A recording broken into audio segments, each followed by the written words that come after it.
ഈ കാറുകളെ പറ്റിയിട്ട് പറയുമ്പോൾ എന്തായാലും ആസിക്കയുടെ അടുത്ത് ഒരു കാര്യം ചോദിക്കാനായിട്ട് എൻ്റെ ഒരു മെയിൽ ഫ്രണ്ട് ചോദിച്ചിട്ടുണ്ട്. Asif Ali bought himself a Mercedes Maybach GLS 600.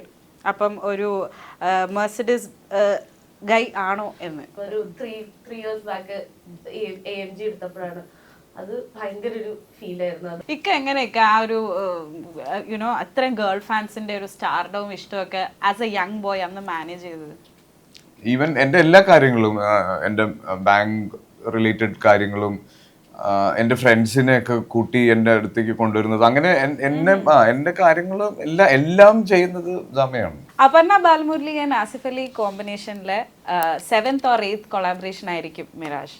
അപ്പം ഇത്രയും സിനിമകൾ ഒരുമിച്ച് വർക്ക് ചെയ്തിട്ടുള്ളത്, ഇത് ആക്ച്വലി ഈ ക്വസ്റ്റ്യൻ ഉണ്ടല്ലോ ഇക്ക അപ്പൂരുടെ അടുത്തല്ലാതെ വേറെ ആരുടെ ചോദിക്കാൻ പറ്റില്ല. കാരണം അസ്ഗർ അലിയുടെ കൂടെയും ആസിഫ് അലിയുടെ കൂടെയും ഒരുപാടധികം സിനിമകൾ ചെയ്തിട്ടുള്ള ഒരു നായിക അപ്പു മാത്രമാണ് എന്നാണ് എനിക്ക് തോന്നുന്നത്. അല്ലേ? കറക്റ്റ് അല്ലേ? ചേട്ടനും അനിയനും തമ്മിലുള്ള ഒരു മേജർ ഡിഫറൻസ് ചോദിച്ചു കഴിഞ്ഞാൽ എന്തായിരിക്കും പറയണ്ടാവുക? പേരൊന്നും പറയരുത് കേട്ടോ.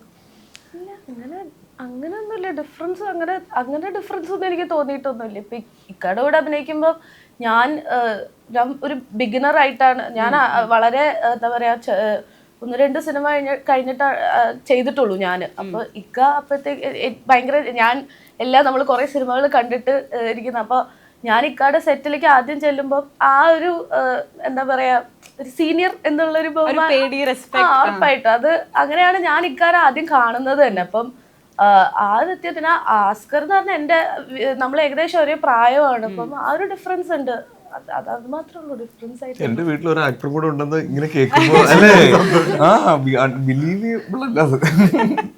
ഇക്ക കഴിഞ്ഞ ദിവസം അസ്ഗർ അലിയുടെ ഇൻസ്റ്റാഗ്രാമിൽ ഒരു പോസ്റ്റ് കണ്ടിരുന്നു, സമാത്തായിട്ടുള്ള പിക്ചർ പോസ്റ്റ് ചെയ്തിട്ട് soul of the house, I think അങ്ങനെ എന്തോ ആയിരുന്നു ക്യാപ്ഷൻ എന്ന്. How does she make your life beautiful, like in what all ways? അങ്ങനെ ഞാൻ ഫ്രീ ആയിട്ട് നിൽക്കുന്നത് കാരണമാണ്. എനിക്ക് വേറെ ഈ സിനിമ സെലക്ട് ചെയ്യുക, ഷൂട്ടിന് കൃത്യമായിട്ട് പോവുക എന്നല്ലാതെ വേറെ ഒന്നും ഞാൻ വീടിനെ പറ്റി ആലോചിക്കാറില്ല. അതായത് ഇപ്പം എൻ്റെ പാരൻസ് തൊടുപുഴയിലാണ് ഉള്ളത്. അപ്പം അച്ചുവും വീട്ടിൽ നിന്ന് ഇറങ്ങി, അവർ രണ്ടുപേരും അവിടെ ഒറ്റയ്ക്കാണ്. നമ്മൾ പറയില്ല, ഇപ്പം കേരളത്തിലെ പല വീടുകളുടെ അവസ്ഥ പറയുന്ന പോലെ തന്നെയാണ് എൻ്റെ വീടിൻ്റെ അവസ്ഥയും. നമുക്ക് രണ്ടുപേർക്കും സമയം കിട്ടുമ്പോഴൊക്കെ നമ്മൾ അങ്ങനെ പോലെ ഉള്ളൂ, അല്ലാതെ വാപ്പും അവിടെ ഒറ്റയ്ക്കാണ്. അപ്പം അവിടെ സമയം കൊണ്ട് പറ്റുന്ന പോലെ ഈ പറയുന്ന ഒരു ആബ്സെൻസ് ഫീൽ ചെയ്യാതെ ഈ ലൈക്ക് ഒരു എവറി 4 to 5 days അവിടെ പോവുക, കുട്ടികളായിട്ട് നിൽക്കുക, അല്ലെങ്കിൽ അവരായിട്ട് എന്തെങ്കിലും ഷോർട്ട് ട്രിപ്സ് പ്ലാൻ ചെയ്യുക. ഈവൻ എൻ്റെ എല്ലാ കാര്യങ്ങളും, എൻ്റെ ബാങ്ക് റിലേറ്റഡ് കാര്യങ്ങളും, എൻ്റെ ഫ്രണ്ട്സിനെയൊക്കെ കൂട്ടി എൻ്റെ അടുത്തേക്ക് കൊണ്ടുവരുന്നത്, അങ്ങനെ എൻ്റെ കാര്യങ്ങളും എല്ലാം ചെയ്യുന്നത് ദമയാണ്. ഒരു ആങ്കർ എന്ന് വേണമെങ്കിൽ. അതെ ഡെഫിനറ്റ്ലി ആണ്. ഇപ്പം അതും ഹൈൻ്റെയും ഈ ഏജിൽ ഞാൻ അവരുടെ കൂടെ വേണമല്ലോ എപ്പോഴും. അപ്പൊ അതിനും എനിക്ക് പലപ്പോഴും പറ്റാറില്ല. അപ്പൊ അതുമൊക്കെ ഈ പറയുന്ന പോലെ അതിനും ഹൈക്കും ഫീൽ ചെയ്യരുത്, ഡാഡ ഇവിടെ ഇല്ല, ഡാഡ ഗസ്റ്റ് റോളാണ് വീട്ടിൽ നിന്നുള്ളത്. അപ്പൊ അതൊക്കെ ദമയാണ്. അങ്ങനെ ഒരാൾ വേണം നമുക്ക്. ഇപ്പൊ ഇവിടെ ഇരിക്കുന്ന എല്ലാവരോടും ചോദിച്ചാലും അങ്ങനെ തന്നെ ആയിരിക്കും കേട്ടോ പറയുക. ഇപ്പൊ ഹക്കീമിനോടാണെങ്കിലും ജിത്തു സാറിനോടാണെങ്കിലും ഒരു മറുപടി അത് തന്നെ. അങ്ങനെ ഒരാൾ വീട്ടിലുള്ളപ്പോഴാണ് നമുക്കും ഒരു ധൈര്യം ഉണ്ടാവുക. ഞാൻ കഴിഞ്ഞ ദിവസം എവിടെ വായിച്ചതാണ്, എപ്പോഴും ആണുങ്ങൾക്ക് they don't want love, what they expect is peace from a woman. നേരെ മറിച്ച് a woman expect love more than peace എന്നുള്ളത്. നിങ്ങളുടെയൊക്കെ വൈസ് അങ്ങനെ ആയിരിക്കും? അല്ലല്ല, നമ്മൾ റെഡിയാണെന്ന് പറഞ്ഞു തരാൻ എത്ര കുട്ടികൾക്ക്. ഓക്കെ, വൈഫ് എപ്പോഴും അങ്ങനെ ഒരു ഇതായിരിക്കുമല്ലേ, ലൈക് മാരിഡ് മെൻ എന്നുള്ള രീതിയിൽ? രണ്ട് കോമൺ ക്വസ്റ്റ്യൻ. തീർച്ചയായും ന്യൂലി മാരിഡ് എന്നുള്ള രീതിയിൽ ഇക്ക പറയൂ, കേക്കട്ടെ. നമുക്ക് സനയെ പറ്റി സംസാരിക്കാം. അല്ല, ഞങ്ങൾ ഈ പറഞ്ഞ പോലെ ഭയങ്കര ബെസ്റ്റ് ഫ്രണ്ട്സ് വൈബാണ്. അപ്പോൾ എത്ര ആളായി? 1 വർഷം. പറഞ്ഞോണ്ട് ചോദിച്ചാ അപ്പൊ ഇനി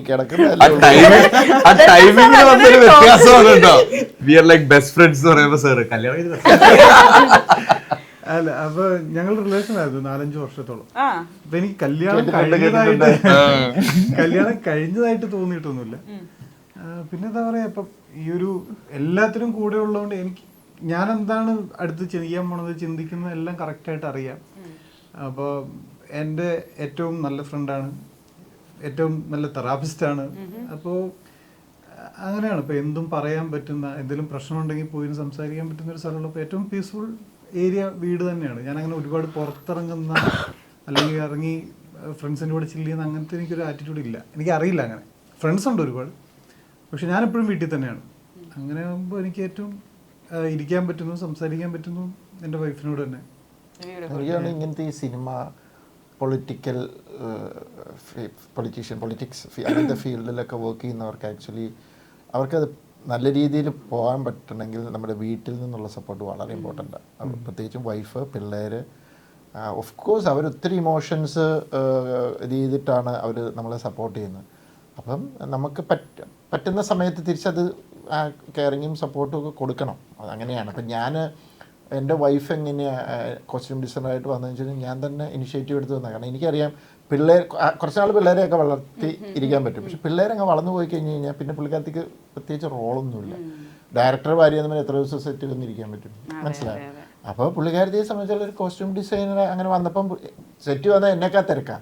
ഇപ്പോൾ പുള്ളിയുടെ ഒരു ചെറിയൊരു ബിസിനസ് പരിപാടി തുടങ്ങിയിട്ട് പുള്ളി നല്ല തിരക്കായി പുള്ളി അങ്ങനെ ഇത് ചെയ്യുന്നു. അപ്പോൾ ശരിക്കും അവരുടെ ഒരു സപ്പോർട്ട് ഭയങ്കര ഇമ്പോർട്ടൻ്റ്. അത് ചിലയിടത്തുണ്ട് വരുമാനം സമ്മതിക്കില്ല, അങ്ങോട്ട് പെട്ടെന്ന് എല്ലാ ദിവസവും വീട്ടിൽ എന്നൊക്കെ പറഞ്ഞാൽ പ്രാക്ടിക്കലി നടക്കില്ല. അപ്പം ടെൻസ്ഡ് ആവും, പിന്നെ നമ്മുടെ അത് വർക്കിനെ എഫക്റ്റ് ചെയ്യും. അപ്പോൾ അത് മനസ്സിലാക്കി കൂടെ നിൽക്കുന്ന ഒരു പാർട്ണർ ഉണ്ടാകുക എന്ന് പറയുന്നത് ആണ് ഏറ്റവും വലിയ ഭാഗ്യം. പിന്നെ തീർച്ചയായിട്ടും എല്ലാ പാർട്ട്ണർഷിപ്പിന്റെ ഒരു basic Understanding. Understanding and upliftment തീർച്ചയായിട്ടും. കഴിഞ്ഞ ദിവസേ ഇൻസ്റ്റഗ്രാമിൽ കൂടെ പോയപ്പോൾ ഇപ്പൊ ഈ പടക്കളം ഇറങ്ങി സന്ദീപിന് ഭയങ്കര ഫാൻസ് ആണ്. അപ്പൊ സന്ദീപിന്റെ ഒരു റീൽ കണ്ടപ്പം ഇപ്പോഴത്തെ കുട്ടികളുടെ ക്രഷ് എന്ന് പറഞ്ഞിട്ടിട്ട് and when it was in my time എന്ന് പറഞ്ഞിട്ട് ഒരാളുടെ കുറെ കട്ട്സ് വന്നു. You can imagine. അപ്പൊ പറയൂ അത് ആരായിരിക്കും? ഞാനത് കണ്ടായിരുന്നു. കണ്ടില്ലേ? ഇക്കടെ റീല് ഇക്ക കണ്ടില്ല അല്ലെ? ഞാൻ കാണുമ്പോ അയച്ചുതരാം. ഇക്ക ആയിരുന്നു ഒരു സമയത്ത്. ശരിയാണ്, എനിക്ക് തോന്നി അത് അല്ല ഇക്ക അപ്പോഴും ഇപ്പോഴും എപ്പോഴും ഓജി. അപ്പം അങ്ങനെ ഒരു റീല് വന്നിട്ടുണ്ടായിരുന്നു. അപ്പൊ ഐ തിങ്ക് ഇക്ക അന്നത്തെ സമയത്ത് ഇക്കയും വളരെ യങ് ആണ്. ഇത്രയും പെൺകുട്ടികളുടെ ഉള്ളൊരു സ്നേഹം ഞാനിച്ചോണ്ടിരുന്നത് ഇക്കാടെ ഒരു ഫോട്ടോ ഉണ്ട്, മറ്റേ ഇങ്ങനെ മുഖം ഇങ്ങനെ വെച്ചിട്ടിട്ട് എന്റെ പൊന്നെ അത് ഭയങ്കര വൈറലായിരുന്നു. അത് ഫിലിം ഫെയറിൽ സൈഫ് അലി ഖാന്റെ പൊക്കിയതായിരുന്നു. ഇക്ക എങ്ങനെയൊക്കെ ആ ഒരു യുനോ അത്രയും ഗേൾ ഫാൻസിന്റെ ഒരു സ്റ്റാർഡവും ഇഷ്ടമൊക്കെ ആസ് എ യങ് ബോയ് അന്ന് മാനേജ് ചെയ്തത്? ഒന്ന് ഞാൻ ഫോൺ ഉപയോഗിക്കില്ല, മീൻ അത് പ്രശ്നമുണ്ട്. സോഷ്യൽ മീഡിയയിൽ അത്ര ആക്റ്റീവ് അല്ല. അപ്പൊ ഇതൊന്നും ഞാൻ അറിഞ്ഞിട്ടില്ല. അപ്പൊ അത് വലിയ ബുദ്ധിമുട്ടുണ്ടായിരുന്നില്ല. അപ്പം അപ്പൊ ഈ ഒരു എന്താ പറയാ ഒരു കോമണറിന്റെ ഇടയിൽ നിന്നാണല്ലോ ഒരു ഇത്ര വലിയൊരു സ്റ്റാറിന്റെ ഹീറോയിൻ ആയിട്ട് പോകുന്നത്. ഐ തിങ്ക് അന്ന് അപ്പും യങ് ആയിരുന്നു എന്ന്. അപ്പൂന് എങ്ങനെയായിരുന്നു ഓ ആസിഫ് അലിയുടെ ഹീറോയിൻ എന്ന് പറയുന്ന ഒരു അഡ്രിനാലിൻ റഷ് ഉണ്ടായിരുന്നു? ഒരു മിറാഷ് ആയിരുന്നു. അടുത്തെത്തിയപ്പോ ഫെയ്ഡായി പോയി. എനിക്ക് ഭയങ്കര ഇഷ്ടമുള്ള ഒരു ആക്ടറാണ്. ഇക്കയുടെ പടങ്ങൾ കുറെ കണ്ടിട്ടുണ്ട്. അപ്പം ഡെഫിനറ്റ്ലി ഏത് സത്യം പറഞ്ഞു കഴിഞ്ഞാൽ ഇപ്പം നമുക്ക് എല്ലാം ഭയങ്കര അത്ഭുതം. സിനിമ എന്ന് പറയുന്നത് തന്നെ ഭയങ്കര അത്ഭുതമാണ്. അപ്പോൾ ഭയങ്കര സന്തോഷമുള്ള ഒരു കാര്യമായിരുന്നു ഇക്കയുടെ പടത്തിൽ അഭിനയിക്കാൻ പറ്റുകയെന്ന് പറഞ്ഞത്. അപ്പം ആദ്യം തൃശ്ശൂർ ബേറൂട്ടിൽ തന്നു, പിന്നെ ജിസ്സേട്ടൻ സൺഡേ ഹോളിഡേ പറഞ്ഞപ്പോഴും ഭയങ്കര ഹാപ്പി ആയിരുന്നു. അതിലായിരുന്നു ഇക്കയുടെ പെയറായിട്ട് ഫസ്റ്റ് വരുന്നത്. അപ്പം ഭയങ്കര സന്തോഷമുള്ള ഒരു കാര്യം തന്നെയായിരുന്നു. As A beginner it was A huge blessing. ആ സമയത്ത് ഇക്കടോട് അഭിനയിക്കാൻ പറ്റാന്നാണ്, ബിഗിനിങ് സ്റ്റേജിൽ തന്നെ അങ്ങനെ പെയറായിട്ട് അഭിനയിക്കാൻ പറ്റാന്നാണ്. സിനിമയിലേക്ക് തിരിച്ചു വരാം. സിനിമയിലേക്ക് പോകുന്നതിന് നമുക്ക് എന്തായാലും ഇന്റർവ്യൂ വൈൻഡ് അപ്പ് ചെയ്യാറായിക്കാം. ബിഫോർ ദാറ്റ് നമുക്കൊരു ചെറിയ ഗെയിം റൗണ്ട് ഉണ്ട്. സോ നിങ്ങളെ സാർ ഇത് കുഴപ്പം പിടിച്ച ഗെയിം ഒന്നല്ല, വളരെ ഈസി ആയിട്ട്. 2 കൈ കുത്തി കാൽ പേന. ഇല്ല, എന്നെ കൊണ്ട് ചെയ്യാൻ പറ്റുന്ന ടാസ്ക് ഒക്കെ ഞാൻ നിങ്ങൾക്ക് തരുള്ളൂ. So no worries, just give me a second. So എൻ്റെ കയ്യിൽ ഓരോ ചിറ്റ് ഉണ്ട്, നിങ്ങൾക്ക് ഓരോ ചിറ്റ് വീതം എടുക്കാം. തുറക്കാവോ? ഇപ്പൊ തുറക്കണ്ട, ഇപ്പൊ തുറക്കരുത്. Okay, ready? റെഡി. അപ്പൊ മൈ ഫസ്റ്റ് എന്നാണ് ഈ ഒരു ഗെയിം റൗണ്ടിന്റെ പേര്. ഇപ്പം ഇവരുടെ എല്ലാവരുടെയും കയ്യിൽ ഞാൻ ഓരോ ചിറ്റ്സ് കൊടുത്തിട്ടുണ്ട്. നിങ്ങൾക്ക് ഈ ചിറ്റ്സ് തുറന്നു കള്ളക്കളി. ഇതെങ്ങനെ മടക്കിയെന്ന് നോക്കി. അപ്പൊ ഇക്ക എക്സ്ചേഞ്ച് ചെയ്യണോ? വേണ്ട. ഓക്കെ, എക്സ്ചേഞ്ച് ചെയ്യാൻ താല്പര്യം ഉണ്ടെങ്കിൽ യു ക്യാൻ എക്സ്ചേഞ്ച്. നോക്കിട്ട് എക്സ്ചേഞ്ച് ചെയ്യാവോ? നോക്കാണ്ട് എക്സ്ചേഞ്ച് ചെയ്യുന്നതാണ് അതിന്റെ ഒരു ത്രില്ല്. തുറന്നു നോക്കിയവരൊക്കെ എക്സ്ചേഞ്ച് ചെയ്യാൻ പറ്റത്തില്ല, അത് ഗെയിമിന്റെ റൂളാണ്. എക്സ്ചേഞ്ച് ചെയ്തു. അപ്പോ എക്സ്ചേഞ്ച് ചെയ്യുന്നില്ല. ഓക്കെ, അപ്പൊ എന്തായാലും ഇനി തുറന്നു നോക്കിക്കോ.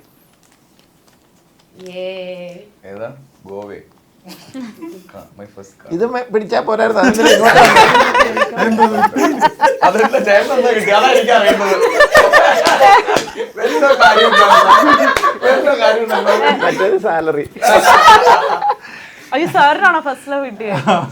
ഞാനാണെങ്കിൽ ഇങ്ങനെ ഫസ്റ്റ് ലവ് ഡയറക്ടേഴ്സ് വലിയ വലിയ അങ്ങനെ സീനിയോറിറ്റി. അപ്പൊ നമുക്ക് ജീത്തു സാറിന് തന്നെ സ്റ്റാർട്ട് ചെയ്യാം. സാറിന് കിട്ടിയത് മൈ ഫസ്റ്റ് ലവ്. എന്താ ഞാൻ പറയണ്ടേ? ഫസ്റ്റ് ലവ് ആര്? പേര് പറയണ്ട, ഐ മീൻ എപ്പോഴായിരുന്നു, എന്തായിരുന്നു? ഡിഗ്രി. ആക്ച്വലി ഇങ്ങോട്ട് വന്നതാ. അത് വന്ന പോലെ തന്നെ പോവുകയും ചെയ്തു. കുറെ നാളുണ്ടായിരുന്നു, 2 വർഷം. ആണോ? എല്ലാവർക്കും അറിയാം, എൻ്റെ ഫാമിലിയിലുള്ള എല്ലാവർക്കും അറിയാം അത്. സീരിയസ് ലവ് ആയിരുന്നു തോന്നുന്നു. ഞാൻ സീരിയസ്, എനിക്ക് 2 എണ്ണമായിരുന്നു ഉണ്ടായിരുന്നു. ആദ്യത്തെ ഇത്, അത് പോയി. അടുത്തത് ലിൻഡ. അങ്ങനെയാണ് ത്രില്ലർ സിനിമകളോട് താല്പര്യം. ദൃശ്യം മോഡലൊക്കെ പ്ലാൻ ചെയ്ത. ഓക്കെ, ഫസ്റ്റ് സാലറി കിട്ടിയ ആൾ പറയൂ. ഫസ്റ്റ് സാലറി 500 രൂപ. 500 രൂപ. എത്ര വർഷം മുമ്പ് എന്താ ചെയ്തത്? ഞാനൊരു പടം ചെയ്തിരുന്നു, ABCD കഴിഞ്ഞിട്ട്. ABCD എനിക്ക് സാലറി ഉണ്ടോ ഇല്ലോ എന്ന് എനിക്ക് ഓർമ്മയില്ല കേട്ടോ, ഇല്ലായിരുന്നു തോന്നുന്നു. പക്ഷെ എനിക്ക് ഓർമ്മയുള്ളത് ഒരു മൊമെന്റ് ഉണ്ട്. അപ്പോൾ ഞാൻ അത് കഴിഞ്ഞിട്ട് പടം ചെയ്തു. ആ പടത്തിന്റെ പേര് പറയുന്നില്ല. അപ്പോൾ എന്നോട് പറഞ്ഞതെന്ന് പറഞ്ഞിട്ടുണ്ടെങ്കിൽ ഞാൻ ഏകദേശം ഒരു ലീഡ് ക്യാരക്ടറായിരുന്നു. അപ്പോൾ എന്നോട് പറഞ്ഞു ഇതിന് നിനക്ക് സാലറി 50,000 രൂപയാണ്. അപ്പം ഞാൻ പൊളിച്ച് 50,000 രൂപ കിട്ടുന്നൊക്കെ ഞാൻ വിചാരിച്ച് അഭിനയിച്ചുകൊണ്ടിരിക്കുന്നു. പടം ഷൂട്ടൊക്കെ കഴിഞ്ഞ് പോകാൻ നേരത്ത് പുള്ളി കയ്യിൽ 500 വെച്ചിട്ട്. അപ്പോൾ എൻ്റെ കയ്യിൽ ബുള്ളറ്റ് ഉണ്ട്, ഞാൻ ഈ ബുള്ളറ്റിലാണ് പോക്കും വരവല്ല. പുള്ളി 500 രൂപ തന്നിട്ട് പറഞ്ഞു, 500 രൂപ തൊടുപുഴ വരെ പോകാൻ 500 രൂപ കൂടുതലാണെന്നറിയാം, ബാക്കി വെച്ചോളാം. കഴിഞ്ഞു പൊക്കോളെ. അപ്പൊ 50,000 രൂപ പിന്നെ അതും തന്നില്ല. കഷ്ടം. 500 രൂപ. 500 രൂപ എന്തായാലും അതൊരു ഒരു സ്വീറ്റ് മെമ്മറി ആയിട്ടാണ് ഇപ്പോൾ തോന്നുന്നത് അല്ലേ? ഓക്കെ, അപ്പു. എന്റേത് my first car. First car എന്ന് പറഞ്ഞാൽ ആദ്യം നമ്മള് വീട്ടില്, ഇപ്പൊ ഞാൻ സിനിമയില് ഞാൻ ഏൺ ചെയ്യാൻ തുടങ്ങിയിട്ട് ആദ്യം ഒരു ടാറ്റ ഹെക്സ വാങ്ങിയിരുന്നു. പക്ഷെ അത് നമ്മള് ഫാമിലി എല്ലാവരും അച്ഛനും അമ്മയാണ് അത് കൂടുതൽ യൂസ് ചെയ്യുന്നത്. എനിക്ക് എന്റെ പേഴ്സണൽ ഇത് ഞാൻ ഇപ്പൊ റീസെന്റ് ഒരു 3 years ബാക്ക് AMG എടുത്തപ്പോഴാണ് അത് ഭയങ്കര ഒരു ഫീൽ ആയിരുന്നു. അത് എനിക്ക് അതാണ് ഞാൻ എന്റെ കാർ എന്ന് പറഞ്ഞിട്ട് പറയുന്ന കാറ് ഡെഫിനറ്റ്ലി എന്റെ AMG. അയ്യോ, ഒരു ഗേൾ ടു ഗേൾ ചോദിക്കും കേട്ടോ, how does it feel like my first car? മറ്റേ ബോസിയറ ആ ഒരു സംഭവമാണോ? ഫീൽസ് വെരി എന്താ പറയാ, എനിക്ക് ഭയങ്കര ഇഷ്ടമാണ് ഡ്രൈവ് ചെയ്യാനും. കാറൊക്കെ ഭയങ്കര ഇഷ്ടമുള്ളതുകൊണ്ട് it felt really good too. പിന്നെ പണ്ട് ഞാനും അച്ഛനും ഇങ്ങനെ വെറുതെ സംസാരിക്കായിരുന്നു, ഒരു ബെൻസൊക്കെ എടുക്കണം എപ്പോഴെങ്കിലും എന്ന് പറഞ്ഞിട്ട് ഇങ്ങനെ സംസാരിക്കായിരുന്നു. അപ്പൊ ഭയങ്കര അത് വിചാരിച്ചിട്ടൊന്നും അല്ല, പക്ഷെ ഭയങ്കര കോയിൻസിഡൻസ് ആയിരുന്നു, ഞാൻ എടുത്തത് ബെൻസ് തന്നെയായിരുന്നു. ഞങ്ങള് കോയമ്പത്തൂർ ഷെഡ്യൂൾ കഴിഞ്ഞിട്ട് അപ്പൊ അവിടെ നിന്ന് ഒറ്റയ്ക്ക് ഡ്രൈവ് ചെയ്താണ് കൊച്ചിക്ക് വന്നത്. അപ്പൊ ആദ്യം ഇറങ്ങിയ സമയത്ത് ഞാൻ ഒന്നോർത്ത് പുറകെ പോയി നോക്കാം. പിന്നെ ഇവള് കൊച്ചിയില് ഓടിക്കുന്നതും എപ്പോഴും കാണുന്നതാണ്. ഭയങ്കര ഇഷ്ടമാണ്. അപ്പൊ അത് ഞാൻ ക്വസ്റ്റ്യൻ കിട്ടിയപ്പോ ഭയങ്കര എക്സൈറ്റഡ് ആയത്. അത് അപ്പൂന് കിട്ടണം എന്ന് എനിക്ക് ആഗ്രഹം ഉണ്ടായിരുന്നു. ഈ കാറുകളെ പറ്റിയിട്ട് പറയുമ്പം എന്തായാലും ആസിക്കയുടെ അടുത്ത് ഒരു കാര്യം ചോദിക്കാനായിട്ട് എൻ്റെ ഒരു മെയിൽ ഫ്രണ്ട് പറഞ്ഞു വിട്ടിട്ടുണ്ട്, നാളെ ആസിഫ് അലിയുടെ ഇന്റർവ്യൂ ആണെന്ന് പറഞ്ഞപ്പോൾ. ദാറ്റ് ഈസ് അവൻ എഴുതി തന്നിട്ടുണ്ട്, Asif Ali bought himself a Mercedes Maybach GLS 600. അപ്പം ഒരു മെർസിഡീസ് ഗൈ ആണോ എന്ന്. ആ ഒരു കാര്യം എനിക്ക് ഡീറ്റെയിൽസ് ഒക്കെ പറഞ്ഞത്. ഞാൻ പേർപ്പസ് വെച്ചിട്ടാണ് ഞാൻ കാർ സെലക്ട് ചെയ്യാറുള്ളത്. അപ്പൊ അങ്ങനെ ഒരു പെർട്ടിക്കുലർ ബ്രാൻഡൊന്നും ഇല്ല. പിന്നെ ഒത്തിരി ആഗ്രഹിച്ചതല്ലേ നമ്മൾ ഇതെല്ലാം. എത്ര കാറ് മേടിക്കണം എന്ന് വെച്ചാൽ കുറെ കാറ് മേടിക്കണമെന്നാണ് ഞാൻ ചെറുപ്പം പോലെ പറഞ്ഞിട്ടുള്ളത്. അപ്പൊ എനിക്ക് ഇപ്പൊ അതിന് ദൈവം സഹായിച്ച് കഴിയുന്നുണ്ട്. അതൊരിക്കലും ഒരു ഷോ ഓഫ് ആയിട്ടോ എന്റെ ലൈഫ് സ്റ്റൈലിനോ അങ്ങനെ ഒന്നും അല്ല ഞാൻ ഉദ്ദേശിക്കുന്നത്. എനിക്ക് ഇഷ്ടമാണ് കാറുകൾ. അപ്പൊ അത് ഏത് വണ്ടിയാണെങ്കിലും ഞാൻ എപ്പോഴും പറയാറുണ്ട്, എനിക്ക് വണ്ടികൾ ഓടിക്കാൻ ഇഷ്ടമാണ്. വണ്ടികൾ മെയിൻറ്റെയിൻ ചെയ്യാൻ, അതിന്റെ പണികൾ എടുക്കാൻ, അത് കഴുകാൻ, അതിങ്ങനെ അതായത് പാർക്ക് ചെയ്തിട്ട് തിരിച്ചു പോണ വഴി തിരിഞ്ഞു നോക്കി 2 മിനിറ്റ് നിന്ന് ആ വണ്ടി ആസ്വദിക്കാൻ ഇഷ്ടപ്പെടുന്ന ഒരാളാണ് ഞാൻ. അപ്പൊ വണ്ടികളോട്, കാറുകളോട് എനിക്കൊരു ഇമോഷണൽ അറ്റാച്ച്മെന്റ് ഉണ്ട്. എനിക്ക് എത്ര വണ്ടി മേടിക്കാൻ പറ്റും അത്ര ഞാൻ മേടിക്കും. ഞാൻ പൈസ കൊടുത്ത്, അതായത് ഡൗൺ പേയ്മെന്റും ആപ്പ് അടച്ചു തന്ന്, ഇൻസ്റ്റാൾമെന്റ് EMI ഞാൻ അടച്ചത് മേടിച്ചത് ഫിയറ്റ് പുണ്ടോ എന്ന് പറഞ്ഞിട്ടൊരു വണ്ടിയായിരുന്നു എന്റെ ഫസ്റ്റ് കാർ. ഞാൻ സിനിമയിൽ വന്നിട്ട് 4ാമത്തെ സിനിമ ചെയ്തുകൊണ്ടിരിക്കുന്ന സമയത്താണ് ഡെലിവറി കിട്ടിയത്. ഇപ്പോഴും ഉണ്ട് എന്റെ കയ്യിൽ. ഇപ്പോഴും ഉണ്ട്. ഓ, അപ്പൊ കാർ കളക്ഷൻ ഫേവറേറ്റ് കാർ ചോദിച്ചാ ഞാൻ പറഞ്ഞില്ല, അത് അഗെയിൻ പേർപ്പസ് ആണ്. ഇപ്പം ഞാൻ ഒറ്റയ്ക്കാണ് എപ്പോഴും പുറത്ത് ഡ്രൈവ് പോവാറുള്ളത്. അല്ല അങ്ങനെ ഒരു ആവശ്യമാണെങ്കിൽ എൻ്റെ ഒരു മിനി കൂപ്പർ ഉണ്ട്, അത് എനിക്ക് ഭയങ്കര ഇഷ്ടമുള്ള വണ്ടിയാണ്. അതും ഉണ്ടായ സമയത്ത് ഹയ ഉണ്ടായ സമയത്ത് വാങ്ങിച്ചതാണ്. അപ്പൊ ആ വണ്ടിക്ക് ഒരു വീട്ടില് തന്നെ ഒരു സ്പെഷ്യൽ പ്ലേസ് ഉണ്ട് ആ വണ്ടിക്ക്. ഭയങ്കര ഇഷ്ടം, നല്ല രസമുള്ള വണ്ടി. ബ്യൂട്ടിഫുൾ. ഹാപ്പി ഇങ്ങനെ ലിവിങ് യുവർ ഡ്രീംസ് അങ്ങനെ ഒരാള് പറയുന്ന കേൾക്കുമ്പോൾ നമുക്ക് ഒരു സന്തോഷം. My first time on flight. എന്റെ ഫസ്റ്റ് ടൈം ഫ്ലൈറ്റ് എന്ന് പറഞ്ഞാല് ഫസ്റ്റ് ഇന്റർനാഷണൽ ഫ്ലൈറ്റാണ് ഞാൻ കയറുന്നത്. ഞാൻ ആങ്കറിങ് തുടങ്ങി കൊച്ചിയിൽ അത്യാവശ്യം പരിപാടികളിലൊക്കെ പാർട്ടിസിപ്പേറ്റ് ചെയ്യുന്ന ഒരു സമയത്ത് എനിക്ക് ഇതുപോലൊരു ഓഫർ വന്നു, ദുബായിലൊരു അവാർഡ് ഷോ ഹോസ്റ്റ് ചെയ്യാൻ വേണ്ടിയിട്ട്. അപ്പൊ അങ്ങനെയായിരുന്നു പോകുന്നത്. ആദ്യമായിട്ട് ഫ്ലൈറ്റിൽ കയറി ദുബായിക്കാണ് പോയത് ആദ്യം. അടിപൊളി. അന്ന് ആസിഫ് ഒരു നടനല്ല, ഒരു ആങ്കറാണ്. ആങ്കറാണ്. അതും ഈ പറഞ്ഞ പോലെയാണ്, ശമ്പളമൊന്നും അല്ല സംസാരിച്ചത്, ദുബായി പോവാം ഫ്ലൈറ്റിൽ കയറാം എന്നുള്ളത് മാത്രമായിരുന്നു എന്റെ ക്യാച്ച്. അല്ല, ആ ഒരു പൊസിഷനിൽ എത്തുന്നത് വരെ നമുക്ക് എല്ലാവർക്കും ഓപ്പർച്യൂണിറ്റി ആയിരിക്കും വലിയ കാര്യം. ഓക്കെ, ഹന്ന പറയൂ. Okay, my first celebrity encounter that was in 2015. ഞാൻ അങ്ങനെ അധികം പുറത്തിറങ്ങി ഇന്ററാക്ട് ചെയ്യാത്ത സമയമായിരുന്നു. ലൈക്ക് അന്നേരമാണ് മോഡലിംഗ് തുടങ്ങിയത്. ഫസ്റ്റ് ടൈം കണ്ട ലാലേട്ടനെയാണ്. ഐ തിങ്ക് ഞങ്ങളുടെ മിസ് സൗത്ത് ഇന്ത്യ കോമ്പറ്റീഷൻ അന്നേരം ഗായത്രി സുരേഷുണ്ട്, അലീന കാത്രനുണ്ട്, എല്ലാവരും we all way the Deepali, Meenakshi ഒക്കെ ഉണ്ട്. സോ അന്നേരം ഞങ്ങൾ എയർപോർട്ടിൽ വെച്ചിട്ട് ലാലേട്ടനെ കാണുവാണ്. സോ ലാലേട്ടനുണ്ട്. ഞങ്ങൾ മലയാളി പെൺപിള്ളേർ കുറച്ച് പേര് we were so excited. So അന്നേരം പോയി ഹായ് പറഞ്ഞു, കണ്ടു. And we took a selfie also. ഇല്ല, അങ്ങനെ എല്ലാവരും ലാലേട്ടൻ കൺഫ്യൂഷൻ ആണ്, ബിക്കോസ് എല്ലാ പെൺപിള്ളേരും കൂടെ അങ്ങ് ക്രൗഡ് ആയിരുന്നു. So just V took a selfie എല്ലാവരും കൂടെ. That's it. So അതാണ് ആദ്യത്തെ സ്റ്റാർ മൊമെന്റ്. All right. അപ്പം എന്തായാലും സിനിമയെ പറ്റിയിട്ട് ഞാൻ നേരത്തെ പറഞ്ഞതുപോലെ തന്നെ ഒരു പോസ്റ്റർ, ഫസ്റ്റ് ലുക്ക് പോസ്റ്റർ ഇറങ്ങിയത് തന്നെ ഇത് കൂടുതലൊന്നും ചോദിക്കാനും പറ്റില്ല, ജീത്തു സാർ ആയതുകൊണ്ടൊന്നും പറയുന്നുമില്ല. അപ്പം അവിടെ നിന്ന് PR ചേച്ചിക്ക് ആദ്യ ചേച്ചി സമയം കഴിഞ്ഞു എന്ന് പറഞ്ഞത് കൊണ്ട് നമ്മുടെ ഇന്റർവ്യൂ ഇവിടെ വൈൻഡപ്പ് ചെയ്യാണ്. അപ്പം സർ പറ്റുമെങ്കിൽ സിനിമയ്ക്ക് ശേഷം നമുക്ക് ഒരു ഇന്റർവ്യൂവിനും കൂടെ ഇരിക്കാം. തീർച്ചയായിട്ടും. ഓക്കെ. അപ്പം മിരാജിന് എല്ലാവിധ ആശംസകളും നേരുന്നു. വീണ്ടും നിങ്ങളുടെ ഈ ഒരു കോമ്പിനേഷൻ വളരെ എക്സ്പെക്ടേഷൻ തരുന്ന ഒരു കൊളാബറേഷൻ ആണിത്. സോ അതുപോലെ തന്നെ വരട്ടെ. Let it come out as the best. Thank you.